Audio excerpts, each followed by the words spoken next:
सफलता का पाठ। राजीव ने बड़े उत्साह के साथ एक बिजनेस की शुरुआत की, पर 5-6 महीने बाद किसी बड़े घाटे की वजह से उसे बिजनेस बंद करना पड़ा।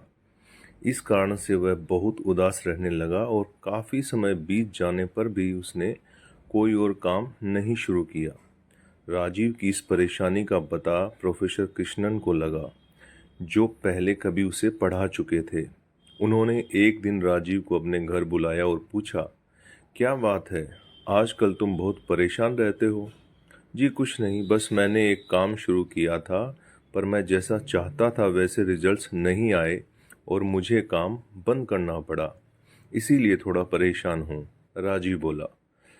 प्रोफेसर बोले, ये तो होता ही रहता है, इसमें इतना मायूस होने की क्या बात है?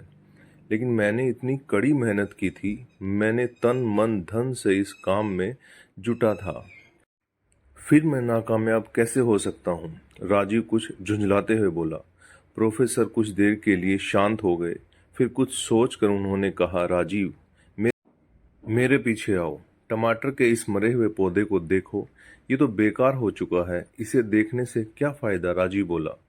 प्रोफेसर बोले, मैंने जब इसे बोया था तो हर एक वो चीज़ की जो इसके लिए सही हो। मैंने इसे सही समय पर पानी दिया, खाद डाली, कीटनाशक का छिड़काव किया, पर फिर भी ये मृत हो गया। तो क्या? राजीव बोला। प्रोफेसर ने समझाया, चाहे तुम कितना भी प्रयास करो, पर अंततः क्या होता है तुम उसे तय नहीं कर सकते। बस तुम उन्हीं चीज़ों पर कंट्रोल कर सकते हो जो तुम्हारे हाथ में है, और बाकी चीज़ों को तुम्हें भगवान पर छोड़ देना चाहिए। तो मैं क्या करूं? अगर कामयाबी की गारंटी नहीं है तो फिर प्रयास करने से क्या फ़ायदा? राजीव बोला। राजीव, बहुत से लोग बस इसी एक्सक्यूज़ का सहारा लेकर अपनी लाइफ में कुछ बड़ा करने का प्रयास नहीं करते कि जब सफलता की गारंटी ही नहीं है तो फिर ट्राई करने से क्या फ़ायदा? प्रोफेसर बोले। हाँ, ठीक ही तो सोचते हैं लोग। इतनी मेहनत, इतना पैसा, इतना समय देने के बाद भी अगर सफलता का चांस की ही बात है तो इतना सब कुछ करने से क्या फ़ायदा? राजीव बोला। बाहर निकलते हुए बोला, रुको रुको, जाने से पहले जरा इस दरवाजे को खोलकर तो देखो। प्रोफेसर ने एक दरवाजे की तरफ इशारा करते हुए कहा। राजीव ने दरवाजा खोला, सामने बड़े बड़े लाल टमाटरों का ढेर पड़ा था। ये कहाँ से आए? राजीव ने आश्चर्य से पूछा। बेशक, टमाटर के सारे पौधे नहीं मरे थे। अगर तुम लगातार सही चीजें करते रहो तो सक्सेस पाने के तुम्हारे चांस बहुत बढ़ जाते हैं, लेकिन अगर तुम एक दो फेलियर की वजह से हार मानकर बैठ जाओ तो तुम्हें लाइफ कोई भी रिवॉर्ड नहीं देती। प्रोफेसर ने अपनी बात पूरी की।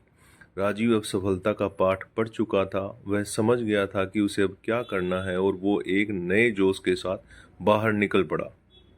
तो दोस्तों, राजीव की तरह ही बहुत से लोग अपनी किसी एक असफलता को ही आगे प्रयास ना करने की वजह बना लेते हैं, और ये सच है कि हम चाहे जितने भी प्रयास कर लें, फाइनल आउटकम क्या होगा हम इस पर कंट्रोल नहीं कर सकते। पर यह भी सच है कि जो लोग सफलता का स्वाद चखने के लिए लगातार प्रयास करते रहते हैं, उन्हें आज नहीं तो कल वो मिल ही जाती है। याद रखिए कि हर एक नाकामयाबी कामयाबी की तरफ ही एक कदम होता है। तो दोस्तों, ये आपको कैसा लगा कमेंट करके बताइएगा। नए हैं तो सब्सक्राइब कीजिए।